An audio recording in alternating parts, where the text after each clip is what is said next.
Hello, hello, hello, people all over the world! At syempre nga, ito subukan ko naman mag-vlog nang hindi naka-voice over. So, tatanungin ko yung asawa ko. Maganda kasi itong topic na to na laging napagkakatuwaan namin sa office na tinatanong sa amin ng aking ka-workmate na si ka-herbal na si Dayan.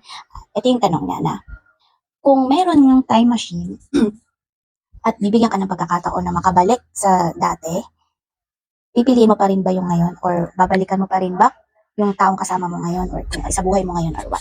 Or hindi na. So, tatanungin ko yung asawa ko at titingnan ko kung ano yung isasagot niya.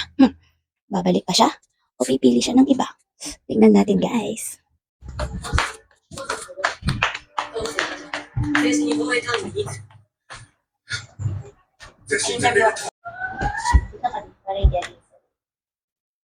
What's the million dollar question? Kung halimbawa, may time machine, Oh, bibigyan ka ng pagkakataon sa time machine na bumalik sa nakaraan, oh. pipiliin mo pa rin ba yung buhay mo ngayon or kung sino yung mga kasama mo ngayon or pabalik mo iba na? Ikaw pa rin ang pipiliin ko. Totoo. Oo nga! So, bakit? Siyempre, oh, tinatanong ba yun? Oo, syempre. Ang puso ko, ikaw lang ang tinitibok. Ha?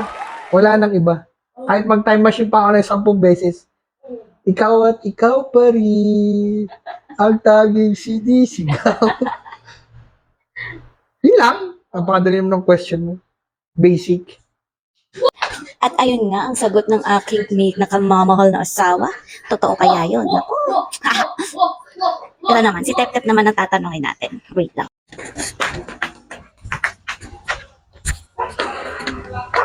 Si Tep-Tep naman ang ating interview. Tep!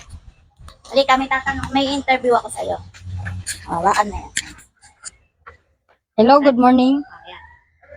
Kapag kung sakasakali may time machine, hindi ka na nakakasakali sa nakaraan. Ano pipili mo? Babalik ka ba kung meron ka ngayon o may babalik ka? Bakit? Kaya para sa akin, babalik ako sa nakaraan. Tapos, kung may babaguhin man ako, yun ay yung kung ano yung buhay ko ngayon. Kasi, nung araw kasi hindi ako nag-aral lang maayos. Bulakbol. Kaya, pero enjoy din naman. Pero, kung babalikan ko yun, siguro may babaguhin ako yung kung paano ako naging dapat siguro naging masipag ako sa pag-aaral nung araw. Sa love life. Sa love life naman, wala akong babalikan kasi lahat naman iniwan ako kaya wala akong babalikan. Siguro yung mga alaala na lang na masasaya. Yan lang. Kaya para sa mga estudyante ngayon, sa mga kabataan ngayon na merong chance na makapag-aral ay talaga namang sulitin nyo at pag-igihan nyo mabuti dahil hindi lahat ay nabibigyan ng chance at lagi nyong tatandaan na nasa huli talaga ang pagsisisi. So, ang future nyo ay sa inyo nakasalalay, guys. At syempre, kung ako naman din ang tatanungin ay si Papi at si Papi pa din ang babalik-balikan.